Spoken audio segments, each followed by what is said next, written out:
Europe Matin. Patrick Cohen. Bonjour Philippe Vandel. Bonjour Patrick. L'info média du jour, elle est toute trouvée, on en a parlé à 8h évidemment. Oui, la nouvelle bataille dans la guerre TF1 contre Orange et Canal+, pour les gens qui n'étaient pas réveillés, le premier missile était parti le 1er février à 0h.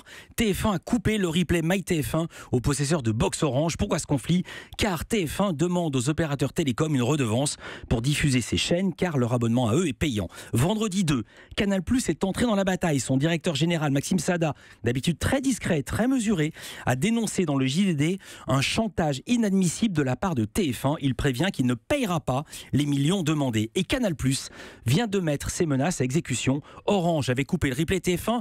Canal+ fera beaucoup plus fort. Jeudi soir, 23h10, en plein milieu d'un épisode de Section de recherche, la série de TF1 s'est arrêtée tout net. Ah, ils l'ont fait au milieu du programme. Ah, 23h10, à l'écran, bim! On attendait la réplique, non, à l'écran, un communiqué de Canal+, qui justifie cette coupure auprès de ses 5 250 000 abonnés.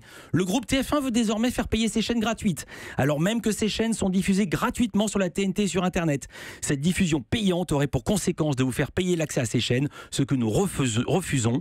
Dans le cadre de ce désaccord, nous voyons contraints d'arrêter la diffusion des chaînes TF1. Et là, il n'y a plus rien sur l'écran. Conséquence, une gamelle que personne n'avait vu venir. Les audiences médiamétrie, vendredi, privé de diffusion sur Canal+, le 20h de TF1 s'est fait doubler par Suite France 2, ce qui arrive quasiment jamais en temps normal. Rebelote samedi, en prime time. Nagui sur la 2 repasse devant Nikos sur TF1, qui est même battu par le 19-20 de France 3, mais le plus symbolique, c'est le 20h. Laurent Delahousse est devant Audrey Crespo-Mara. France 2 supplante encore TF1 et The Voice perd presque 1 million par rapport à la semaine précédente.